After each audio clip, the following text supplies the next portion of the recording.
Hi everyone, and welcome to a new live session with me. I'm Taryn from mindshiftme.com. So what we're going to talk about today is how to stop feeling hungry all the time. If you've been, feeling like you've got a raving appetite, you're constantly thinking about your next meal, and you just can't seem to stop eating, then you are in the right place. So what I'm going to go through today is just some tips and tricks to help you make sure that you're eating enough and you're eating healthily, so that you're kind of staving off that constant hunger. So the first thing is I've just touched on it now is make sure that you're eating enough. Now, I know that seems a little, counterproductive if you're trying to stop feeling hungry all the time. But if you are depriving yourself or skipping meals, what it does, it makes your brain think that you're in a famine. Your brain and your body, should I say, that you're in this kind of famine, you're being deprived. And what it does, it kind of freaks out and it goes into overdrive of trying to get you to eat. So this is where you start to have, more and more obsessed thoughts about eating. And, that's constantly then plays into why you start to snack more and really like spend a lot of time in the pantry and the fridge, constantly thinking about meals. So we want to be eating enough and we want to be eating regularly. That's number one. Now, the second thing is to make sure that you have a combination of all your macronutrients. So if you are skipping out on or cutting out carbs or fats or whatever it is, I know there's lots of different diets and all these different, scenarios, but it's important to include all your macronutrients. So what I mean by macronutrients are fat, protein, and carbohydrates. Now, why they're all important is because your fats and then your proteins tend to get digested much slower. So it takes longer to digest or get absorbed into your body, and it gives you a slower release of energy over the day. Whereas carbohydrates, they kind of little pick-me-up boosts, right? They get digested much quicker, but it kind of, it fills in the gaps in between, and it just gives you a little boost throughout the day. And so this is why all three of them are important in combination. And also your brain can only use carbohydrates. It can only feed off glucose, which is like the basic building block of carbohydrates. So it's important to have some carbs, but also enough fats and proteins in your diet to keep you going and feeling fuller for longer. Eating more fiber, this is a biggie. Now, a lot of your fiber comes from carbohydrate type foods.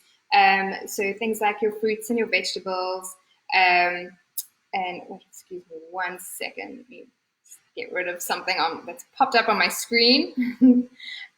So fiber, fruits and vegetables are a biggie, particularly the skins, where you can eat the skins of fruits and vegetables like apples, those pears, those kind of things. A lot of the fiber is in the skin. Also, your vegetables, like all vegetables have fiber in them.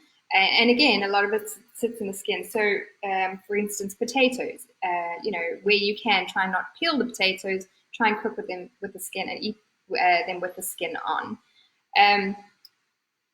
Also, things like your oats porridge, brown rice, whole wheat bread, those all have fiber in them. And why fiber is important is because it slows down your digestive system. It's much harder for your body to digest fiber. So what happens is that you tend to take a longer time, your body takes a longer time to digest it and process that. And so your stomach stays fuller for longer, which makes you feel fuller. So this is why fiber, in amongst a myriad of health, cardiovascular health benefits, this is why fiber is good to have in your diet when you're trying to stave off hunger. Reduce the amount of sugar that you have. So I know sugar's a biggie, but this, particularly when you're trying to, stop feeling hungry all the time, sugar is a big one. Because what happens is, again, it's those carbohydrates, right? So sugar is called a simple carbohydrate.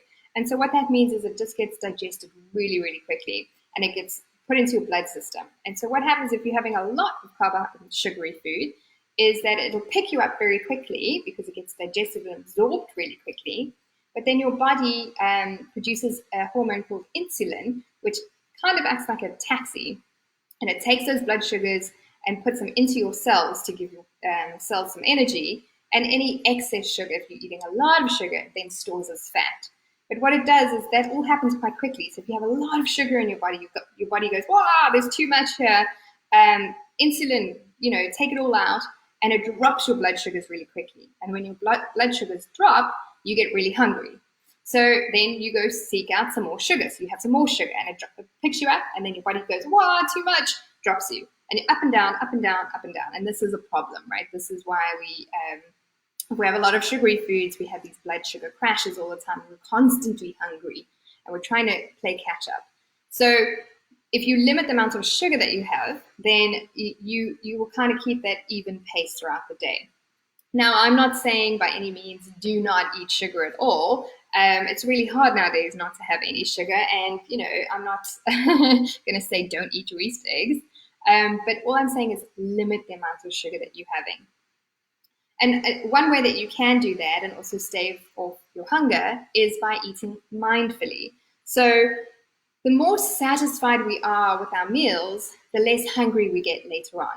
And what I mean by that is if you sit down and you mindfully eat, you sit at the table, you focus on your meal, you really taste the textures, the flavors, you smell it, you see it, as it's going down your gullet, you really, really get a sense of what it tastes like. And you're constantly checking in with yourself to see, how do I feel? Am I still enjoying my meal? What does it taste like? Am I still hungry? The more you can do this mindful type eating, and this is a big part of what I teach, the more satisfied you get from your meal, and the less likely you are to crave things later on or snack where you're not really hungry later on. So being mindful means you get satisfied, and being satisfied means you tend to eat less later.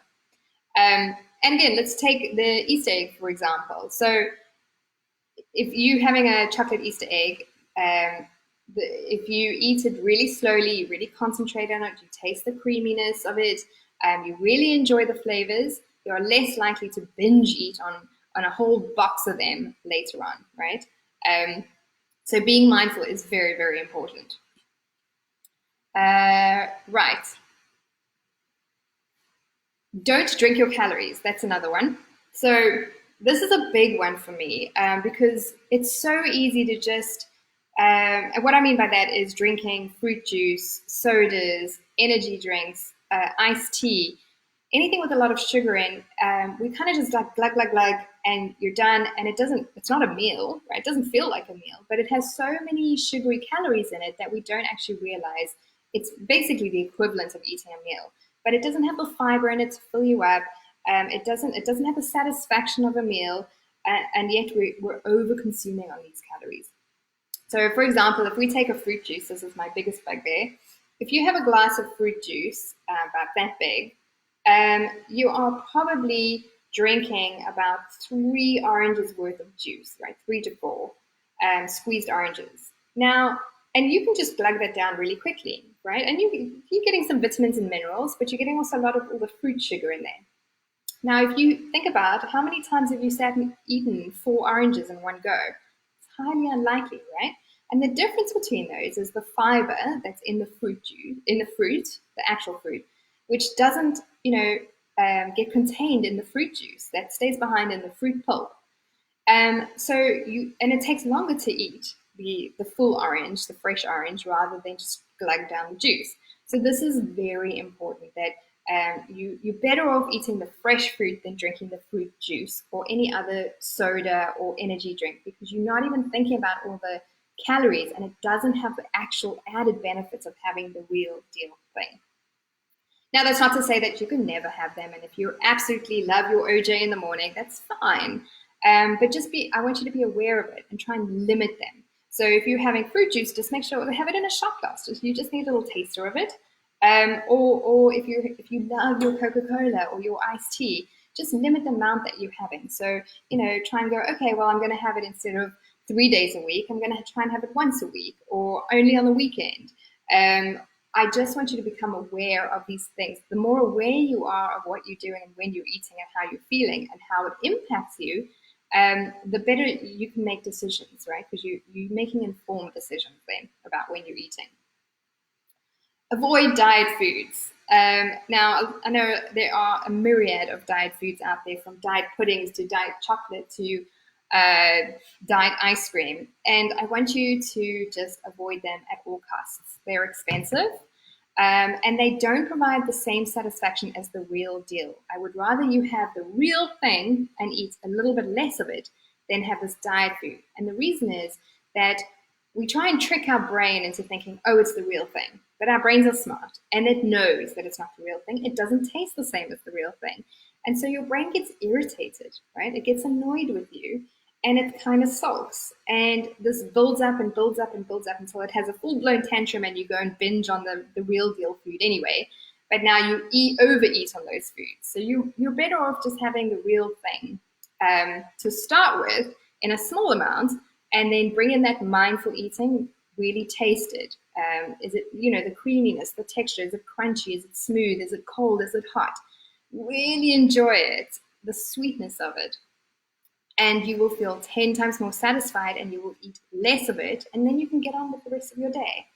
Diet foods are never a good choice. Exercise is a biggie for obviously a whole host of health reasons, but also to help stop you feeling hungry all the time. Because what happens when you exercise is all the blood flow gets diverted from your digestive system into your arms and your legs, and because you need the blood flow there to run around or do whatever you're doing. And when that happens, because there's less blood flow in your digestive system, it lowers your appetite, right? Because it's too busy running around or diverting the blood flow. So not only is exercise obviously good for your health, but it'll help to lower your appetite while you do the exercise. And I know it can be tough a lot of us are self-isolating or in quarantine because of the coronavirus. So it can be tougher to find ways to exercise if you're used to going to a class or to the gym. But try and do at least 30 minutes a day. Just tag it in any time in the day, and if that feels too overwhelming, start with 15 minutes in the morning, 15 minutes in the evening. It doesn't all have to be in one go. And whether that's a walk around your neighborhood, a swim, if you have a pool, or you live by the sea, exercise in your living room or your bedroom. There are so many online videos that you can do. Anything that you can do for 30 minutes, that'll also help to stave off any hunger. Just make sure that you're hydrating after you've exercised as well, so that you've got enough fluid in you. All right, so the final point that I want to make here is that you need to honor your hunger. And what I mean by that is some days you are just going to be hungrier than other days, and that's normal. That's fine. It is what it is. And the reason for that is that it can be because you ate less the night before, or you've exercised more this today, or the weather can have an impact, or your hormones can have an impact. So there's so many different reasons as to why one day you might be hungrier than another day. And as long as you genuinely are hungry and you're not just snacking because you're bored, or feeling stressed out and you're stress eating, as long as you're genuinely hungry, then I want you to honor that. I want you to go and eat something. And remember all the tips that I've told you before, during this live session of, fiber-rich foods, less sugary foods, eat mindfully, don't drink your calories. If you're taking all those into account, there's absolutely nothing wrong with honoring your health or your hunger, and it's important to do so.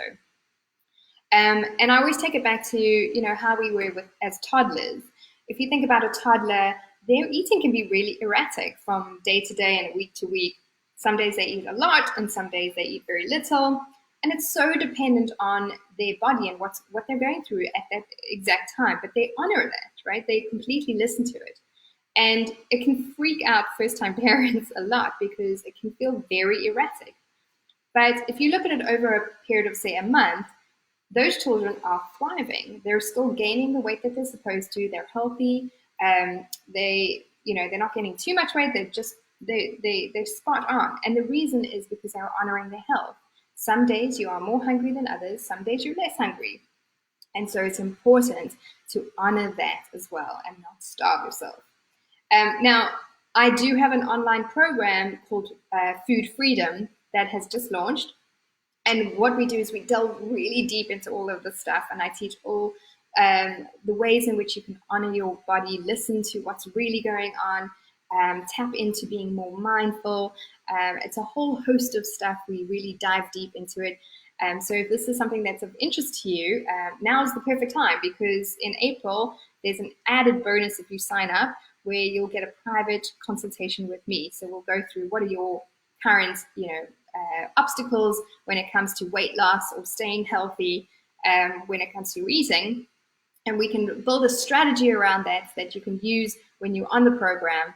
Do check it out. It's on my website called mindshiftme.com, or you can just hang out with me on my Facebook group. It's called Mind Shift Me Community, where I will be chit-chatting. I'll have more information about the online program as well, and sharing some tips and updates, and we can just catch up there. So thanks very much. Have a great Easter, everyone, and I will see you next week.